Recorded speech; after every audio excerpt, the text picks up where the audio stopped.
اللہ کے نبی صلی اللہ علیہ وسلم کی مکی زندگی پریشانیوں والی تھی، مصیبتوں والی تھی، رکاوٹوں والی تھی۔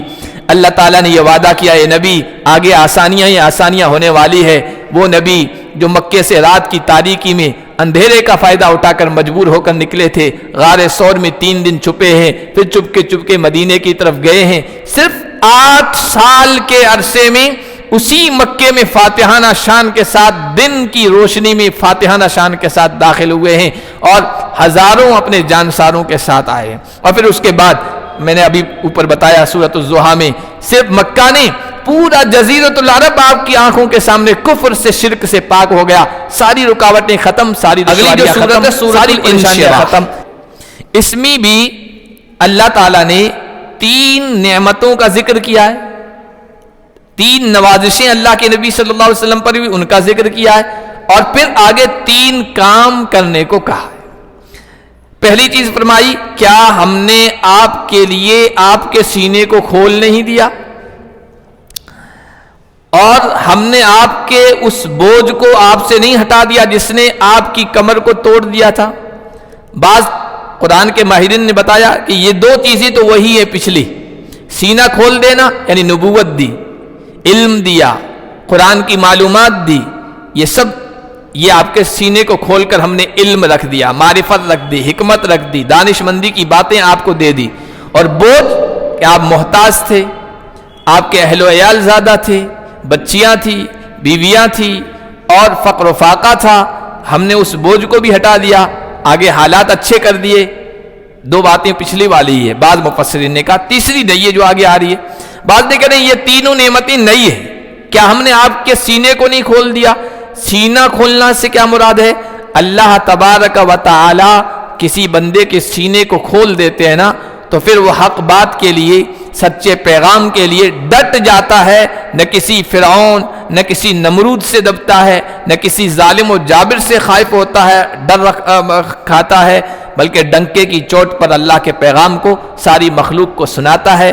یہ سینے کو کھولنا مراد ہے۔ اللہ کے نبی کے سینے کو اللہ تعالیٰ نے کھول دیا تھا، پھر نہ مکہ کے مشرکین کی مخالفت کی پرواہ کی، نہ عرب کے کفار کی پرواہ کی، نہ بڑے بڑے بادشاہوں کی اس وقت کی سپر پاور طاقتوں کی پرواہ کی، سب تک اللہ کا پیغام پہنچایا، کھلے دل کے ساتھ، حوصلے کے ساتھ، عزم کے ساتھ، ارادے کے ساتھ، اور کوئی ڈر، کوئی دھمکی، کوئی لالچ، کوئی حرص، کوئی ترغیب یا ترہیب آپ صلی اللہ علیہ وسلم کو اپنے مشن سے روک نہیں سکی۔ یہ ہے انشراح صدر، دل کا کھل جانا، یہ بہت بڑی نعمت ہے۔ اب اس کی تفسیر میں بہت کچھ بیان کیا جا سکتا ہے۔ اللہ تعالیٰ نے جن کے سینوں کو کھول دیا نا، پھر انہوں نے سب کچھ گوارا کر لیا، لیکن ایمان کی دولت کو نہیں چھوڑا۔ موسیٰ علیہ السلام کے مقابلے میں جادوگر آئے، ایمان قبول کر لیا۔ فرعون نے کہا کہ الٹے جو ہے ہاتھ پیر کاٹ دیں گے، سولی پہ لٹکا دیں گے۔ کہنے لگے اللہ تعالیٰ نے اب دل کے اندر ایمان کا نور پیدا کر دیا، سینہ کھول دیا ہے، اب دنیا کی زندگی کو ختم کرے گا نا، باقی تو تیرے ہاتھ میں کچھ بھی نہیں ہے، جو کرنا ہے کر لے۔ یہ ہے انشراح صدر۔ یہی حضور علیہ السلام کے غلاموں کے بارے میں ہوا، عورتیں تھیں، بچے تھے، نوجوان تھے، صحابہ کرام تھے، ہر طرح سے کفار نے پریشان کر دیا، لیکن وہ اپنے مشن سے نہیں ہٹے۔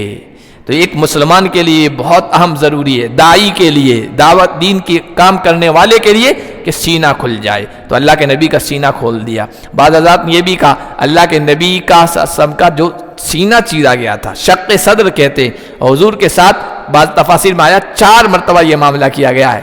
ایک مرتبہ 4 سال کی عمر میں حلیمہ سعدیہ کے یہاں تھے، تو 2 فرشتے آئے تھے، آپ کا سینہ چاک کیا تھا، کھولا تھا، اور اندر علم، حکمت، نور بھر دیا۔ بچپنے میں کھیل کی طرف بچے مائل ہوتے ہیں نا، کھیل کے جذبات زیادہ ہوتے ہیں، یہ بچہ تو بڑا ہونے والا تھا، تو وہ سارے جذبات اندر سے نکال دی، نور بھر دیا۔ پھر 10 سال کی عمر میں ہوا ہے، 10 سال میں اب نوجوانی آنی ہوتی ہے، تو نوجوانی کے جذبات نوجوانوں میں الگ ہوتے ہیں، جو غلط جذبات اور خیالات ہو سکتے ہیں نا، ان سے آپ کے سینے کو پھر پاک کیا گیا فرشتوں کے ذریعے سے۔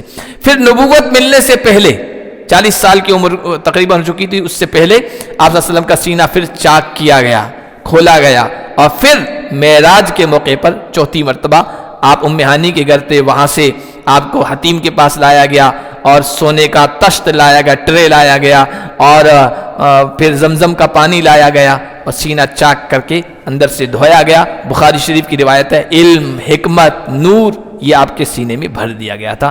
وہ بھی سینہ کھولنے سے مراد ہے. ایک انعام یہ کیا. وَوَضَعْنَا عَنْكَ وِزْرَكَ، اور ہم نے آپ کے اس بوجھ کو نہیں ہٹا دیا جس نے آپ کی کمر کو توڑ دیا تھا. ایک تو میں نے بتا دیا فقر، فاقہ، مفلسی کو ہٹا دیا.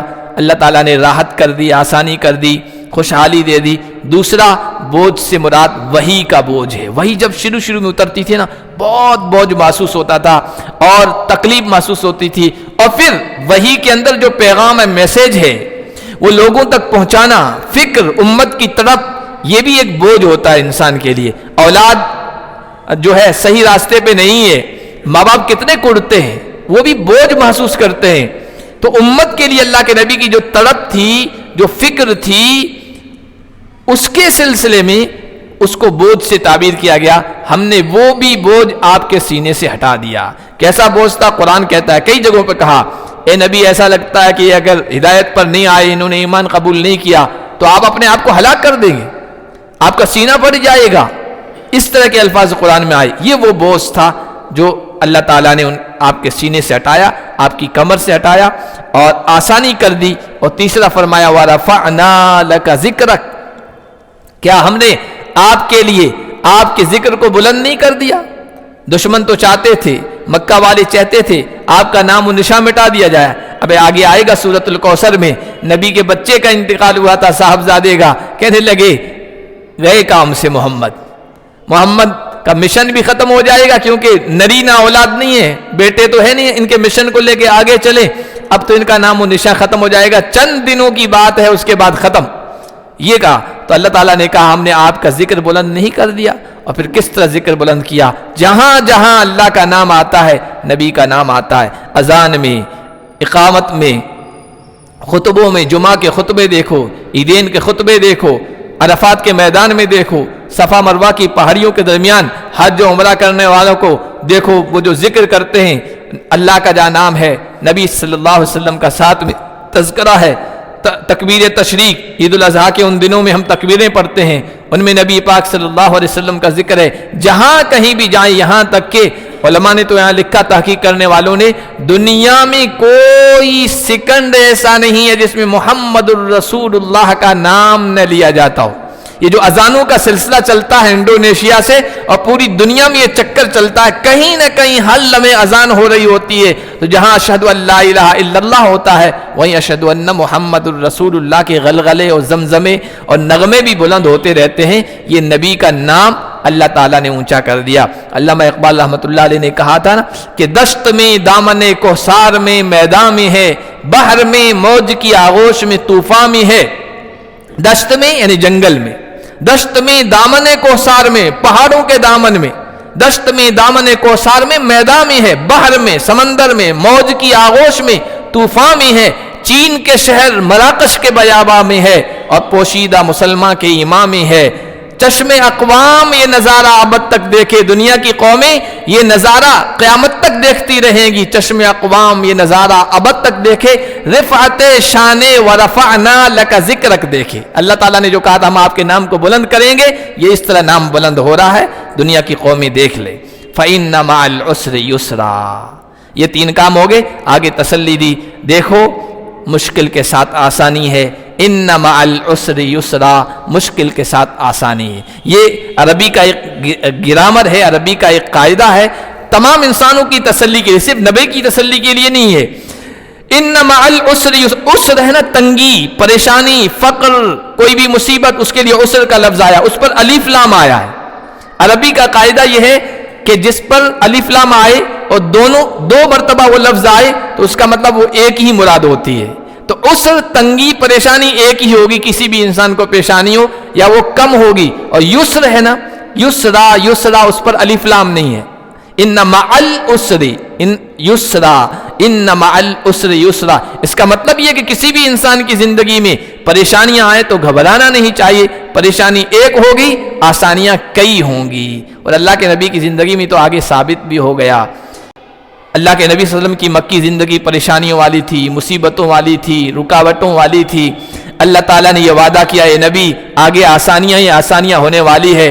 وہ نبی جو مکے سے رات کی تاریکی میں اندھیرے کا فائدہ اٹھا کر مجبور ہو کر نکلے تھے، غار ثور میں 3 دن چھپے ہیں، پھر چپکے مدینے کی طرف گئے ہیں، صرف 8 سال کے عرصے میں اسی مکے میں فاتحانہ شان کے ساتھ دن کی روشنی میں فاتحانہ شان کے ساتھ داخل ہوئے ہیں اور ہزاروں اپنے جانساروں کے ساتھ آئے ہیں۔ اور پھر اس کے بعد میں نے ابھی اوپر بتایا سورۃ الضحیٰ میں صرف مکہ نہیں، پورا جزیرۃ العرب آپ کی آنکھوں کے سامنے کفر سے شرک سے پاک ہو گیا، ساری رکاوٹیں ختم، ساری دشواریاں ختم، ساری پریشانیاں ختم۔ نبی آسانیاں ہی آسانیاں ہیں آگے، فَإِذَا فَرَغْتَ فَانْصَبْ، لہذا جب آپ فارغ ہو جائیں تو تھکیں، یعنی مخلوق کو جب دعوت اور تبلیغ کا کام پہنچائیں، دین کا کام پہنچائیں، مخلوق سے فارغ ہو کے پھر کچھ وقت ملے نا تو اپنے آپ کو تھکائیں۔ علماء نے اس سے لکھا کہ دین کا کام جو کرنے والے ہیں وہ دین کا کام کریں، دین کا کام ظاہر سی بات ہے مخلوق میں کریں گے، لیکن بعد میں کچھ وقت تنہائی اپنے لیے، ذکر کے لیے، فکر کے لیے، خاص قسم کی تسبیح کے لیے، درود کے وظیفے کے لیے نکالیں، اس کا اپنا اثر ہوگا، اسی کا حکم دیا جا رہا ہے۔ الگ سے اپنے آپ کو تھکائیں اور محنت کریں۔ وَإِلَىٰ رَبِّكَ فَارْغَب، اور اپنے رب کی طرف مائل ہو جائیں، اپنے رب کا شوق پیدا کریں، مخلوق سے ہٹ کر پھر کچھ اور بھی رب کو وقت دیں، اس لیے کہ دین کا کام ہی کیوں نہ ہو، مخلوق کے درمیان جب جائیں گے نا تو مخلوق کی باتوں کا اثر ہوگا، دنیا کا اثر ہوگا، دنیا کی چیزیں دیکھیں گے، دنیا کی رونق دیکھیں گے، گھروں میں بازاروں میں اس کا اثر ہوتا ہے، اس کا میل دل پہ آ جاتا ہے۔ اس لیے حضرت مولانا الیاس رحمۃ اللہ علیہ جنہوں نے یہ تبلیغی جماعت کا کام شروع کیا تھا، وہ جاتے تھے میواتیوں میں، لوگوں میں کام کرنے، تو دین کا کام تھا، ایمان کا کام تھا، لیکن وہاں سے واپس آنے کے بعد 3 دن اعتکاف میں بیٹھ جاتے تھے۔ اب بھائی وہ دین کا کام تھا، اس میں کہا کرتے کہ مخلوق سے چاہے دین کے کام کے واسطے سے ملیں، مخلوق کا اثر دل پہ آتا ہے، میل چڑھ جاتا ہے۔ 3 دن اعتکاف میں بیٹھتا ہوں، ذکر فکر محاسبہ کرتا ہوں اور اللہ کے سامنے روتا ہوں، تو وہ میل کی جو کیفیت ہے وہ دور ہو جاتی ہے۔ تو کہا اپنے رب کی طرف مائل ہو جائیے، اپنے رب کی رغبت اور شوق پیدا کیجیے۔ اللہ پاک ہم سب کو عمل کی توفیق عطا فرمائے۔